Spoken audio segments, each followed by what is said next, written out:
लग्नानंतर होईलच प्रेम या मालिकेच्या आजच्या भागामध्ये आपल्याला जबरदस्त असा ट्विस्ट पाहायला मिळणार आहे, ज्यामध्ये आपल्याला बघायला मिळणार आहे की आता घरामध्ये खूप छान वातावरण असतं आणि सगळं वातावरण अगदी आनंदमय असताना त्याच्यावरती विरजण पडणार हे मात्र फिक्स आहे. आणि तसंच विरजण पडलेलं आहे ते म्हणजे रम्या आणि वसुहत्या ह्या दोघींचं. ह्यांची वाईट नजर काही देशमुख कुटुंबाला सोडत नाहीये. आता सर्वांच्या समोर जीवाने नंदिनीला प्रपोज केलेलं असतं, आय ओ यू आणि आय लव्ह यू असं म्हणून त्याने तिला स्पेशल ट्रीटमेंट करून दिलेली असते. तर काव्याला देखील पार्थने खूप छान सरप्राईज दिलेलं असतं.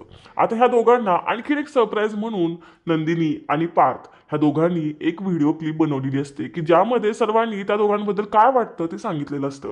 हे सगळं पिहू चालू करते खरी, पण रम्या आणि वसुहत्या ह्या दोघींनी मिळून बरोबर त्या क्लिपमध्ये काही फोटोज जीवाचे आणि काव्याचे ऍड केलेले असतात, जे इंटिमेट फोटोज असतात. आणि त्यामुळे सर्वांना धक्का बसतो. आता जेव्हा ते फोटो लागतात तेव्हा सगळेजण शॉक होतात नक्की काय चाललंय. आणि तेव्हा मात्र रम्या आणि वसुहत्या दात काढून हसत असतात. मानिनी त्यानंतर बाबा सगळ्यांना धक्का बसतो, हे नक्की काय चाललंय, कसले फोटोज आहेत हे. आणि हे फोटो बघून सगळ्यांना काहीच बोलावं कळत नाही. जीवा आणि काव्या तर एकमेकांकडेच बघू लागतात, त्यांचं तोंड आत या राहिलेलं असतं. आता हे पटकन लगेचच जाऊन काव्या बंद करते खरी, पण तोपर्यंत ह्या दोघांचे प्रपोज करतानाचे, हक करतानाचे, किस करतानाचे फोटोज सगळ्यांनी पाहिलेले असतात.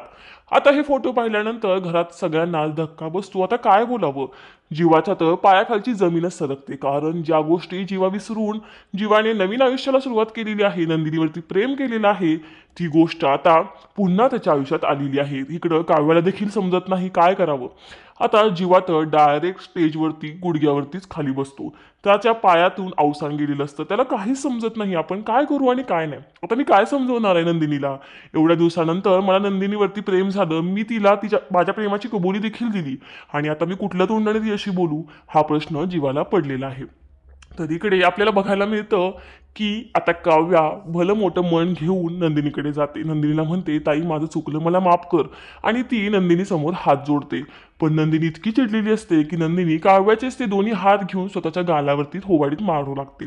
आणि ती मारता मारता तिला दिसतं की तिच्या हातावरती तिने जीवाचं नाव लिहिलेलं आहे मेहंदीने. तर ती लगेचच ते खोडायला लागते. नंदिनी आता सैरभैर वागत असते, वेड्यासारखी करत असते. आणि हे सगळं बघून मात्र इकडं रम्या आणि वसुहत त्यांना उकळ्या फुटत असतात, दात काढत असतात त्या दोघी जणी. पण इकडे ह्या चौघांच्या आयुष्याचा मात्र सगळा पसारा झालेला आपल्याला बघायला मिळतो. तर इकडे पार्थला देखील काहीच कळत नसतं. काव्या पहिल्यांदा नंदिनीकडे गेलेली असते, कारण तिला पहिल्यांदा ताईला सांभाळणं गरजेचं वाटतं. तर इकडे पार्थलाही धक्का बसतो, पार्थ पडायला लागतो. तेवढ्यात मालिनी त्याला धरते. आता पार्थ कसा बसा टोल चावरून उभा असतो. आणि आता आपल्याला बघायला मिळतं तो म्हणजे सगळ्यात मोठा ट्विस्ट. आता पार्थ खूप चिडलेला असतो. पार्थ देखील काव्याला माफ करायला तयार नाहीये. पार्थ आता म्हणतो की मला हे नातं टिकवायचं नाहीये, मला हे नातं नकोय. जी कोर्टामध्ये डिवोर्ससाठी केस फाईल केली होती ना, तर मला आता डिवोर्स हवा आहे. आता लगेचच इकडं नंदिनी देखील तयार होते. नंदिनी म्हणते, मलाही हे नातं नकोय, मला लाज वाटते की माझ्या बहिणीनेच मला फसवलं. त्यावेळेस नंदिनी देखील जीवाला म्हणते की मला तुमच्यासोबत कुठलंही नातं ठेवायचं नाहीये, मला डिवोर्स हवा आहे आणि आत्ताच्या आत्ता.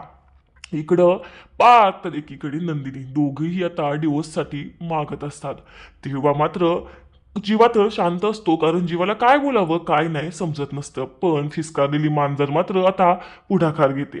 आता इतक्या सर्वांच्या समोर रम्या आणि वसुहत्या ह्या दोघींचा डाव तिला समजून जातो. ती ठरवते हे सगळं ह्या दोघींचंच काम आहे. त्यावेळेस आता शांततेत विचार करून निर्णय घ्यायचा म्हणून रम्या आणि वसुहत्याला कसं अडकवायचं हे आता काव्या ठरवते. काव्या म्हणते, ठीक आहे, तुम्हाला सगळ्यांना जो विचार करायचा आहे तो विचार करा, पण मला तुम्हाला सगळ्यांना ते आधी सांगायचंय काहीतरी.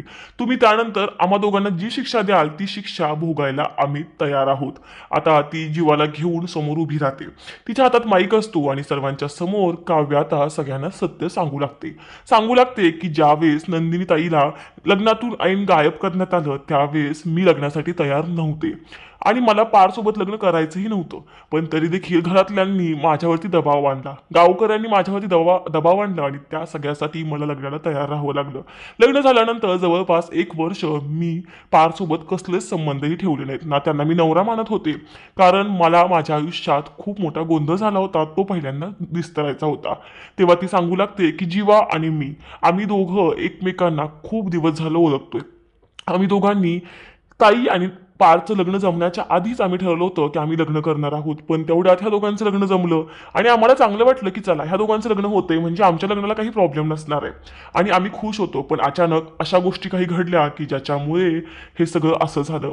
जीवाला सोडून मला पारशी लग्न करावं लागलं. त्यावेळेस जीवाही माझ्यावरती खूप चिडला होता. त्याने माझं काहीच ऐकून घेतलं नाही. ह्या सगळ्यामध्ये रखडली गेले ते म्हणजे मी.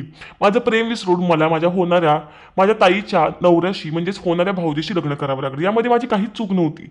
आणि राहिला प्रश्न ह्या फोटोजचा, तर हे फोटोज असे आहेत जे आम्ही पहिल्यांदा जेव्हा रिलेशनशिपमध्ये होतो तेव्हाचे.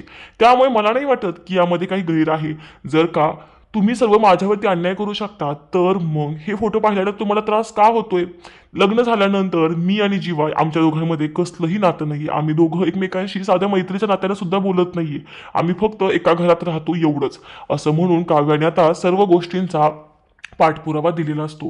काव्याने आता सर्वांना सांगितलेलं आहे की या सगळ्यामध्ये आमच्या दोघांची काहीच चूक नव्हती. तरी देखील आम्ही फक्त समाजासाठी आणि आमच्या घरच्या इज्जतीसाठी लग्नाला तयार झालो. जीवाने नंदिनी ताईशी लग्न केलं आणि मला पारशी लग्न करावं लागलं. आम्ही दोघं आमची नाती सांभाळतोय ना. आमचं प्रेम विसरून आम्ही आम्ही ज्यासोबत लग्न लावून दिलं त्या माणसावरती प्रेम केलंच ना. आता पार्थवरती माझं प्रेम झालेलं आहे तर जीवाचं देखील नंदिनी ताईवरती प्रेम आहेच ना. जीवा ही नंदिनी ताईला सोडून राहू शकत नाहीये तर मी पार्थला सोडून राहू शकत नाहीये. आता एवढं सगळं ऐकल्यानंतर जर का तुम्हाला अजूनही तेच वाटत असेल की आम्ही दोघांनी चूक केली आहे तर मग ठीक आहे. मला काहीच बोलायचं नाहीये. तुम्ही जी शिक्षा द्याल ती मी भोगायला तयार आहे.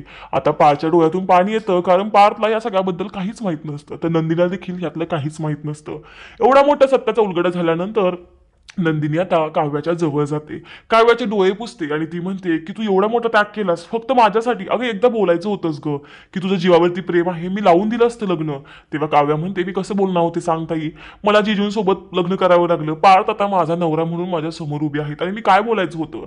असं म्हणून आता खरंच काव्याने चांगलीच बाजी पलटलेली आपल्याला बघायला मिळणार आहे.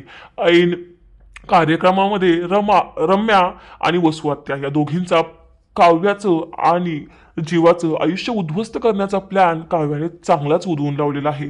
आता उलट काव्य आणि जीवा यांना कसलीच भीती राहिलेली नाहीये. कारण जे गुपित इतके दिवस सर्वांपासून लपवून ठेवायचा प्रयत्न करत होते तेच गुपित आता सर्वांच्या समोर आलेलं आहे. त्यामुळे ती आता त्यांचं आयुष्य मोकळ्यापणाने खुल्या मनाने जगायला तयार झालेली आहे. त्यांना आता कुठल्याच गोष्टीचं दडपण राहिलेलं नाहीये.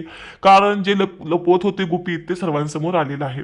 खऱ्या अर्थाने रम्याला आणि वसुहत्याला चांगलाच धक्का बसलेला आपल्याला बघायला मिळत आहे. आता अख्ख्या देशमुख कुटुंबाने त्याचबरोबर जीवाने त्याचबरोबर पार्थने आणि नंदिनीने जीवा आणि काव्याला आपलेपणाने प्रेमाने स्वीकारताना आपल्याला बघायला मिळणार आहे.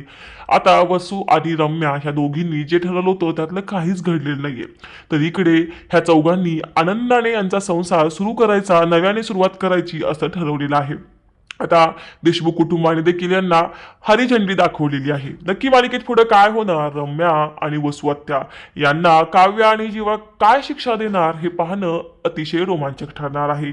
आता अशाच अपडेटसाठी आपल्या चॅनलला आजच सबस्क्राईब करा आणि बघायला विसरू नका लग्नानंतर होईलच प्रेम. शेवटपर्यंत हा व्हिडिओ पाहिल्याबद्दल थँक्यू.